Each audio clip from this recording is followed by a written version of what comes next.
ये उदयपुर का भंडारा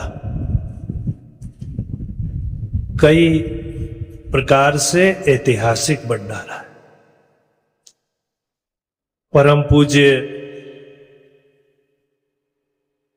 मन्नू बापू के गुरुधाम पधार जाने के बाद ये गुरु महाराज के प्रेमियों की जो अंजुमन सजी है,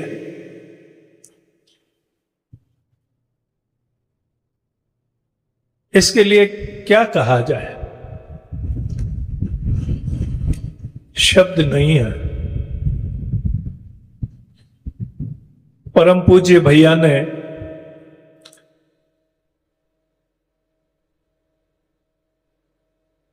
वहां बैठ करके न जाने कितने बिखरे हुए सूत्रों को समेट करके इस महफिल को सजाया है। आश्चर्य होता है। कहते हैं किसी संत के कुटिया के बाहर से रात को रेगिस्तान में ऊंटों का एक काफिला गुजर रहा था, तो संत ने के मन में ख्याल आया कि कितनी आहिस्तगी से, कितनी बिना आवाज किए हुए, न इनकी घंटियों की आवाज आ रही है और ये चांदनी रात में ऊंट अपनी मंजिल की तरफ चले जा रहे हैं। संत को ख्याल आया कि हमें भी ऐसे ही शांति से अपने भीतर की यात्रा करनी चाहिए, जैसे परमात्मा की कृपा से चांदनी रात में ये काफिला चला जा रहा है। ये ध्यान का जो अभी नजारा देख, ऐसे ही शांति के साथ हम सब परमात्मा की याद में उस तरफ चले। एक अद्भुत नजारा।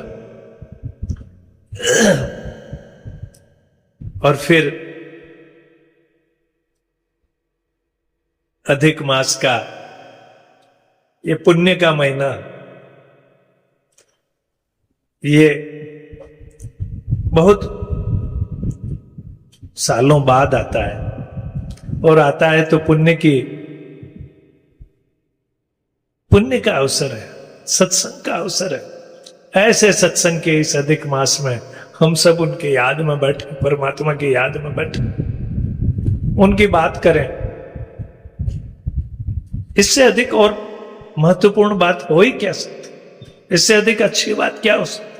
सतगुरु हम पर रीझ कर एक गया प्रसंग, कबीर साहब की वाणी है।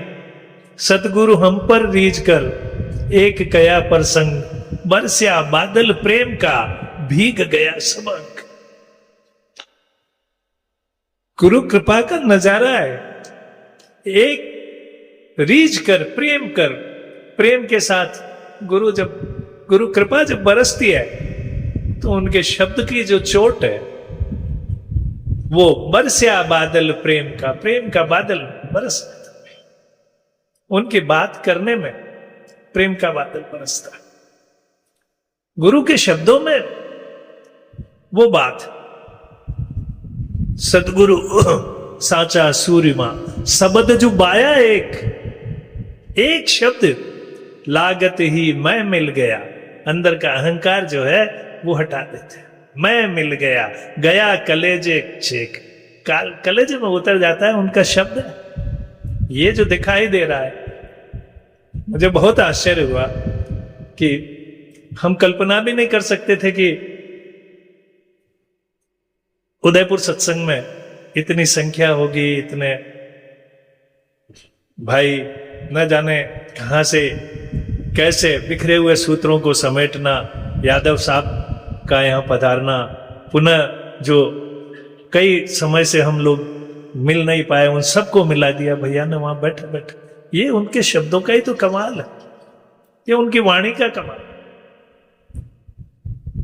तो सतगुरु साचा सूर्य, इसलिए कहते हैं सच्चे सूरमा कोई तेग तलवार रखने वाले नहीं, बल्कि अपने शब्दों से अंदर से प्रेम की मार करने वाले सच्चे सूरमा होते। सब सबद जो बाया एक, उनके शब्दों में कैसी शक्ति है। लागत ही मैं मिल गया, अहंकार खत्म हो जाता है। गया कलेजे चेक, वो नीम कश है, पूरा अंदर भी नहीं जाता, वो हमेशा थोड़ा सा चुप करके प्रेम की पीड़ा देता रहता है। ऐसा गुरु का शब्द। सदगुरु हम पर रीझ कर एक कया प्रसंग। गुरु महाराज का ये एक प्रसंग निवेदन करें आपसे, उनका बताएं कि एक संत थे, किसी कारण से चोट लग गई। चोट लग गई तो चोट ऐसी लगी कि कहीं हिलने डुलने काबिल नहीं रहे, अपनी झोंपड़ी के सामने बैठे रहते। आते जाते लोगों से कहते, सत्संग की बात करते, जा नहीं पाते थे तो संत, बहुत बड़े संत। किसी ने बताया कि एक बड़े महात्मा है जो फला जगह रहते हैं, फला स्थान पर रहते हैं, आप उनके दर्शन करें तो बहुत अच्छा होगा। संत के मन में भी इच्छा हुई, संत बड़े महापुरुष थे, इच्छा हुई कि ऐसे संत से सत्संग करना तो बहुत अच्छी बात है, जाना चाहिए। लेकिन जाए कैसे, अपाहिज थे, पांव से चलने काबिल नहीं थे, लेकिन मन में लगन थी कि उनसे मिला जाए, उन संत से मिलना। एक दिन वो जो संत जिनसे वो मिलना चाहते थे, उन्होंने एक प्रतिज्ञा कर रखी थी कि मैं कहीं पर भी इस एरिया को छोड़ करके, इस इलाके को छोड़ करके कहीं नहीं जाऊंगा। अब वो मिलना चाहते हैं और वो अपने क्षेत्र को छोड़ के नहीं जाना चाहते। बड़ी अजीब स्थिति है। लेकिन देखिए, परमात्मा आंतरिक पुकार सुनता है, अंदर की पुकार सुनता है। एक दिन एक घोड़ा सुबह सुबह कहीं से आ निकला उन संत की झोंपड़ी पर, जो कहीं जाना नहीं चाहते थे। उन्होंने देखा कि घोड़ा तो अच्छा है, थोड़ी देर बैठ करके सवारी कर ली जाए। तो जैसे ही घोड़ी पर बैठे, घोड़ा उन्हें लेकर के इस रफ्तार से, तेजी से उधर दौड़ा कि आकर के सीधा उन संत जो अपाहिज थे उनकी झोंपड़ी के बाहर ही आकर के रुक। पूछने लगे, महाराज आप? कि मैं फला। आप? मैं। कि महाराज आप? कि मेरी तो इच्छा नहीं थी, लेकिन आप की प्यास मुझे खींच लाई, आप मिलना चाह रहे थे, मुझे खींच लाई। ये उदयपुर के प्रेमियों की जो प्यास है, ये आपको खींच लाई। प्रभु आप कृपा कीजिए। आप जिस भाव से, तो ही मोहि नाते अनेक मानिए सो भावे, जो ही त्यों ही तुलसी कृपाल चरण शरण पावे। आपके हमारे बहुत नाते। हो दयाल दीन, तू दयाल दीन हो, तू दान हो, दानी तू भिखारी हो, भिखारी तू दानी। मैं तो, आप दयालु हैं, मैं हम भिखारी। आपके मेरे बीच में तात मात गुरु सखा, जैसे भी नाता आप माने, मानिए सो भावे, जो ही त्यों ही तुलसी कृपाल चरण शरण पावे। ऐसे ही आपके चरणों की शरण में रखिए, जैसे बन पड़े। आप गुरु महाराज ने भक्ति के भाव बताए, कई तरीके से साधना के अनुभव में भी बहुत बातें बताई है। पंडित जी महाराज ने भी जो उपासना में भक्ति के कई तरीके बताए, परम पूज्य पंडित जी महाराज ने लिखा है, पिता के भाव से मानिए, मातृभाव से मानिए। गुरु महाराज को तो मातृभाव बहुत पसंद था। गुरु महाराज ने लिखा है कि गुरु को मां के, भगवान को मां के भाव में भजिए। सबसे ज्यादा मां अपने बेटे के लिए क्या नहीं करती। पूत कपूत हो जाए, लेकिन माता कुमाता होती ही नहीं। या देवी सर्वभूतेषु मातृ रूपेण संस्थिता। परमात्मा को मां के रूप में भजिए, वो सब कुछ देती है। गुरु महाराज ने शाक्त उपासना के बारे में लिखा है। फिर गुरु महाराज ने लिखा है सखा भाव की भक्ति।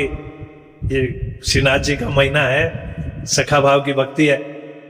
कहते हैं मेवाड़ में सखा भाव की भक्ति बहुत है, कि भगवान को अपना मित्र ही मानो। और दोस्त दोस्त के लिए क्या नहीं करता। आपको, आप जैसे भी जो मानिए सो भाव है, हम तो आपको सब कुछ मानते हैं, आप जिस भाव की भक्ति बख्शना चाहो वैसी बख्श दो। तो ही मोहि नाते अनेक, सखा भाव की भक्ति। सूरदास जी ने भगवान को सखा भी माना इतना, इससे बड़े और क्या। माधव एक एक करी टरी हो, के तुम हमें पछारी हो माधव, के हम तुम्हें पछारी हो। कहा है कि आज तो आपको कृपा करनी पड़ेगी, या तो हम हमारी भावनाओं को आपको चलने, नहीं तो आपको कृपा करनी पड़ेगी। माधव एक एक करी टरियो, आज तो हम जिद, ये प्रेमी आपके जिद पे आए बैठे, आज तो कृपा कीजिए। तो इसलिए ये सखा भाव की भक्ति है, एक प्रेमी प्रियतम भाव की भक्ति है, माधुरी भक्ति है, मां मीरा की भक्ति है। मां मीरा का देश, ये मां मीरा की भूमि है। अभी बिटिया ने गाना सुनाया, भजन सुनाया, कृपा कर विनती सुनिए नाथ हमारी, पीतांबर धारी है आज हम पे कृपा कीजिए। तो आपसे और क्या निवेदन करें आप, जो मानिए स्वभाव, जो आपको, हम तो आपसे क्या कहें, आप साक्षात परमात्मा के गुरु, साक्षात परमात्मा के स्वरूप होते हैं, ऐसा विश्वास दृढ़ करिए अपन। मन तू शुद्धम तू मन शुद्धे, मन तन शुद्धम तू जा शुद्धे, ता कस न गोयद बाद अस कस मन दीगरम तू दीगरी। हिंदी के पहले कवि अमीर खुसरो साहब ने अपने गुरु महाराज के लिए कहा है कि मैं तू हो जाऊं, तू मैं हो जा, मैं शरीर हो जाऊं, तू जान हो जा। कोई ये नहीं कह सके कि मैं अलग हूं तू अलग। ऐसे आपसे एकाकार कर दीजिए, आप में लय कीजिए। हे प्रभु कृपा कीजिए, बस।